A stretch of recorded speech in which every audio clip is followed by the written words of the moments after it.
Hello and welcome to Gators Daily, presented by Fan Arch. My name is John Ingham, and it is Monday after the spring game. We got to watch some football, hear about some football, analyze some football.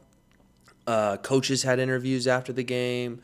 Really fun week. Got some big recruits. So we got a lot to talk about. A lot is going correctly in the world of Florida football. 47,000 people is what they said in Ben Hill Griffin Stadium on Saturday to watch the spring game. Didn't care about the score, didn't care about offense versus defense, didn't care about who won. But are we going to see, did we see, how did it go?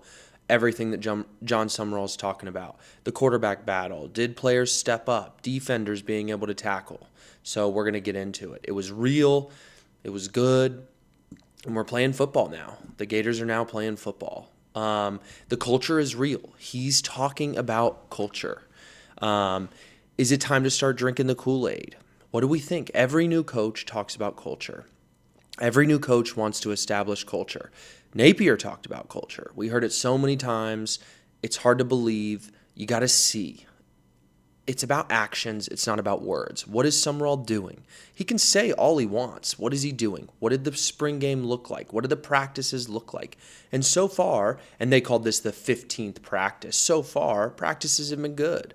Former players have been impressed. Journalists have been impressed. Now, a lot of that is hope. A lot of that is it's new. It's fresh. It's novel. That's exciting. But the things that they are noticing are important. The quick practices, the efficient practices, the way the offense is moving the ball. So did we see that? Did we see that on Saturday? First time that we got to see in public what Summerall had been building in front of a real crowd. And they showed up. Former players who have been to practices haven't been this excited, loved the game, the plays that were made, but the effort was held up. The excitement was there. It wasn't like the first quarter, the first little bit was exciting. The whole game was exciting. Players were excited to play. We saw 4 quarterbacks. We saw pretty much everybody on the roster. Summerall said in his press conference after, that he's going to go to all 111 guys. And he's going to talk to each one of them. Where are you? How can you do better? If this is if you want to be in this spot, if you're a starter, whatever it is, here's why we put you there. Here's what you can get better. If you're not, here's how we think you can get there. He talked a lot about having to live with the guys that are there, having developed the guys that are there. He doesn't have this late spring portal period where he can bring more guys in. He's got to develop guys. He's got to coach guys. And that's really good. If everyone has to coach, if teams are now relying on coaching and developing players more so than the transfer portal, I think we have a benefit. I think our coaches are great. We'll talk about Troutwine, the offensive line coach. Obviously, he made a splash with a big recruit, which is really fun. But all spring, I've been saying that Summerall has been different. All spring, I've been saying I have hope. I've been drinking the Kool-Aid. I'll clarify it a little bit. He's 0-0 as a Florida football coach. He has 0 wins as a Florida football coach. Only a few less than Napier. But he's on his way. He's creating a program. This was a live game in front of live people, and it held. It matters more that they were playing hard. They were playing with character. They were trying to be competitive. And that's what matters the most. They got out there and they played some football and they gave effort, and there were mistakes made, and there's film to look at and there's coaching to do. But man, these guys are out there playing football. And the first place I want to start is the quarterbacks. Do we need to have a starter established? I don't think so. He, again, is talking about these quarterbacks differently. The coach is treating them as different people. He's empowering them in different ways. He talks about their strengths. And the big highlights of the weekend, and it's Aaron Philo. I was pronouncing his name wrong. We've got so many new players. Aaron Philo, thank you for those people in the comments that corrected me. Aaron Philo, the fundamentals guy. He's got the arm. He can throw the passes. He can read the offense. He's more comfortable in the things that you can control. He's more comfortable running the offense, dictating the tempo. He's more comfortable scouting the defense. He's got more experience. He doesn't have to think as much about Buster Faulkner's offense. He already knows what Buster Faulkner's offense is. So Philo's in an advantage. However, everyone was gushing about Tramel Jones, about his poise, about his deep ball, the lack of mistakes. He had a good stat line, 13 for 70, 13 for 17, over 200 yards, but no picks, 2 touchdowns.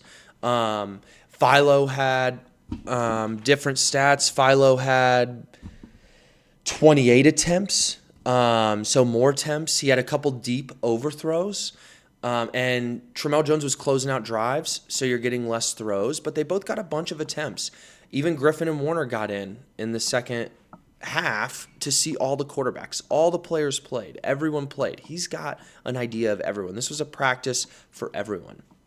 But Tramel Jones exhibited confidence, exhibited swagger, exhibited that leadership. Even in the press conference after the game, he exudes confidence. He exudes charisma and composure. And if you can't tell, I like him a little bit more. I'm biased. I've seen him play in a Florida Gator football jersey. I have not seen Philo play in a Gator football jersey. But the question is, do we need to have an established quarterback? And I don't think so. I think he's looking at this just like every other position. What are the strengths of the players that I have at that position, and how can I get them better? What are the weaknesses of the players at that position, at each position, and how can I make them better? And he said this in his press conference. I'm treating the quarterback battle just as importantly as the right tackle battle. Right tackle is just as important. Who's going to block for the quarterback? The quarterback doesn't matter if the right tackle is not decided. So I think he's thinking about this the right way. And again, I'm a homer. I'm excited about him. So maybe I'm just giving him the benefit of the doubt. But Summerall is excited about both quarterbacks for different reasons. He thinks we can win with both. He thinks both are going to play. He thinks that they're going to have to continue to earn their time, which is great. I love that. But this isn't about who had the better game. I think everyone's agreed that Tramel Jones had the better game. The first pick by Philo was a great play on defense, is what people are saying. The second pick he threw it behind the receiver, behind Vernell Brown. So that's a mistake you can make there. Everyone's saying Tramel Jones was playing better. However, the way that Summerall talks about both of these guys and empowers both of them and praises both of them, I think that's an awesome thing. He's not giving it away who he thinks is better. Philo came out with the first team. He was the first quarterback on the field. Played just as much, threw more passes. We couldn't really get the running game going, but Philo is the system guy, the decision maker, the leader in the room. He knows the offense. Tramel Jones is the athlete. He's got something natural. He's got a big arm. He completed those deep passes, and Philo didn't. So it depends on how they use them. And I do trust whoever they go with, there's going to be a game plan in place to emphasize the things that are their strengths. That's one thing I love about this coaching staff. They're going to emphasize the strengths of the players that they have. They're not looking at it in a way to beat down or establish what these players are. They're trying to develop the players. And a lot of the players even talked about, this is a players-led program. I've mentioned this multiple times. If the players are bought in, if the players are excited, if the players are who are leading this program, then you get a tough down, you get a hard play, and the players are going to make it happen. They're not looking over to the sideline saying, hey, what do I do here, coach? Players play the game. The coach's job is to put the players in the best position to succeed. And a lot of that is confidence, is mentality, is do you believe in me? And he's empowering his players to be successful. He's empowering his players to be themselves. He's not asking them to be different. That's really important. He came in, he's got a bunch of new people, a bunch of people that were here no matter what. I mean, he couldn't have kicked him out. He couldn't have left. He needed them. We need players. The Florida player, we had talent. So he's looking at these guys and he's saying, I know and I'm finding out what you are. And that way I can make you better. I can put you in a position to succeed. I just love it. I'm just really excited about it. Both quarterbacks came out of Saturday better than they went in. Both made big plays. Both impressed. Both got more experience with the receivers. Both got more experience running the offense, but they're being developed differently. They're different quarterbacks. They've got different strengths. They offer us different things. The way that Summerall's empowering his quarterbacks is how he's empowering everybody. The way he talks about them, the way he thinks about them is how he thinks about everybody. His coaches, all the other players. And I don't think Summerall knows who starts game one yet. He may, if there was a game tomorrow, I bet he could make a decision. But both these quarterbacks are going to get better, and both these quarterbacks are going to improve under Summerall. And that's a big deal. They're better than they were in January. They're better than they were when they starting their career. So can we develop players? And this is another thing Todd Golden, the basketball coach, is great at. Players are always better at the end of the year under him than they were at the beginning. Are we going to see that? It seems like we are. He loves his coaches. The coaches talk really well about the players. The coaches are focused in, locked in, doing what they can do. And he's just creating a culture. He's creating a mentality. And that leads me to third point, Micah Mays. He is unbelievable. 122 yards, 2 touchdowns, caught a touchdown from both quarterbacks. All spring, we've been talking about Singleton as the transfer. Singleton's going to be great. He's going to go in with VB3. He's going to go in with Dallas Wilson, who didn't play, unfortunately. Those big 3 guys. And then Micah Mays all of a sudden comes out and is the most impressive receiver that we have. He transferred in from Wake Forest, transferred in into one of the best receiver rooms in the country, one of the best most talented receiver rooms. We haven't proven much, but most talented receiver rooms in the country, and said, I don't care, I'm going to be competitive. And that's that competitive character that Summerall's been talking about. That's the culture that we're bringing. People are here to fight. Fight for playing time, fight for their job, fight for their money, fight to be able to play for this team, fight for the Florida Gators. And if we're creating a culture where everyone's going to fight, everyone's going to be passionate, everyone's going to be excited, then we're going to win a lot of football games. And Micah Mays is exactly a representation of that. 122 yards, 4 catches, 2 touchdowns, a 75-yard bomb right after the play previously. But again, it's not the stats. The stats are a result of the mentality that he has, the competitive nature that he has, the excitement that he has to go be a Florida Gator. He just came to work every day. Summerall talked about this all spring. The guy who loves to play football, the guy who loves to work, the guy who don't just walk in and go through the motions, the guy that comes into a crowded room and competes, that's who he wants as a person to be on his football team. He wants competitive characters. That is more important to him than the talent they have on the football field. And he's bringing coaches in that can coach people up and make people more talented. However, you can't work hard. You can't get better if you don't work hard. Troutwine, the offensive line coach, is a great example. He was an afterthought in that recruiting class, the last one to come in to Meyer's first year. He worked his butt off, became a 2-time All-SEC, national champion, played in the pros. Now he's one of the best offensive line coaches in the country. He turns around, brings us a 5-star offensive line recruit that we haven't had in years, and everyone's talking about him. This kid that he recruited is from Pennsylvania. Beat out Ohio State, Alabama for this guy. I mean, this is the number 4 overall recruit in the 2027 class. Kids want to go where they can get coached. If they don't want to get coached, if they don't want to get better, they're not going to fit in at our program. And how great is that we can say we're not going to get any transfers in. We're not going to recruit any players unless they have the mindset of Micah Mays, unless they have the mindset to come in and compete on a serious level. Nick Saban talked about that a lot. His practices were sometimes more intense than the games because they would compete so hard. That's the culture that Summerall's starting. I love how the game went. I love that everybody's excited. I love that everybody's talking about the talent and the receivers and the quarterbacks, and I love that everyone's talking about how flashy we are. I love that. It's not what I care about. This is the first year of the program. He needs to build something with a foundation, and it looks like he's doing that. It looks like he's prioritizing competitive character. He looks like he's prioritizing the character of a player more so than he is the football talent. And if that's the case, in this day and age, with so many people focused on the money and the playing time, you got to get people that can compete. You got to get people with the character that you want. And it seems like Summerall is not only bringing those guys in, but establishing that within the program.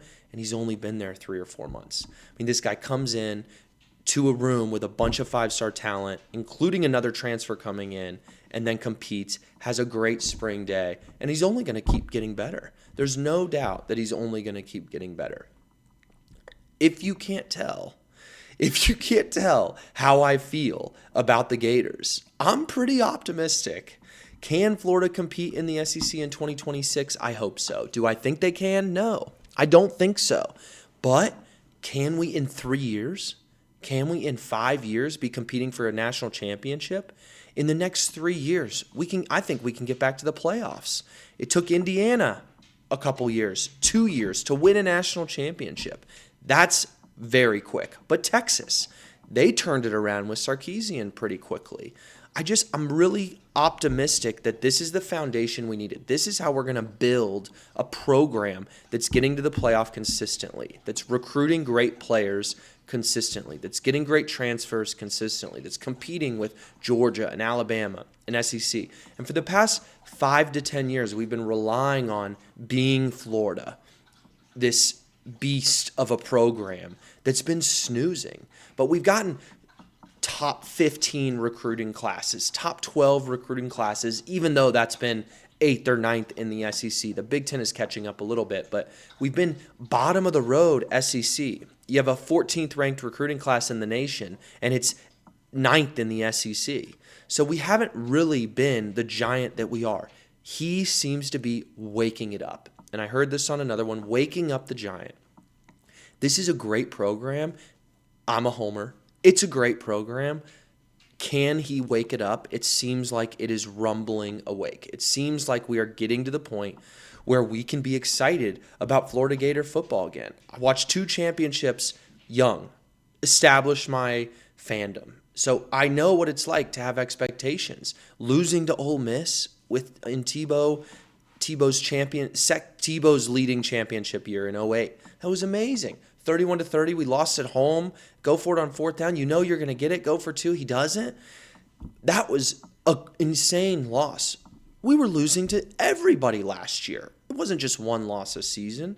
I want to be upset. I want to be shocked when we lose. The culture that he's creating creates winning football teams. That's what I'm excited about. We might only win 7 games this year. We might only win 5 games this year. We may win 10 games this year, but the foundation is being built. And that's what I'm going to continue looking at this spring. The coaching, the recruiting, the people in the building running this program the way it should be ran. We haven't had that in a long time. And if the foundation's right, if the people in the building know what they're doing, then we can be excited as fans again. It's been so hard being a fan of this program that's just been dead. But here we are. Can we compete in the SEC? Are we 7th, 6th? I mean, if you're 6th or 7th in the SEC, you're probably top 25 in the nation. I think that's about right. I think our expectations should be anywhere from 20 to 25 in the nation. If we don't get that, it's understandable depending on how it goes. But if we do get that, that's the sign of a foundation being built, a program being woken up. I think Summerall's ready to do it. I'm not putting my chest behind us getting the playoffs, but I am putting it behind us getting into the playoffs in the next 3 years, turning this program around. We're already getting great recruits, and I'll tell you all about that later this week. And the spring game wasn't perfect, but it's April. They're showing good signs. I appreciate y'all watching this video. If you've made it this far, thank you. Please drop a comment. Tell me how I can get better. Tell me what you're thinking about Gator football. Like the video. But more importantly, go Gators. I'll talk to you soon.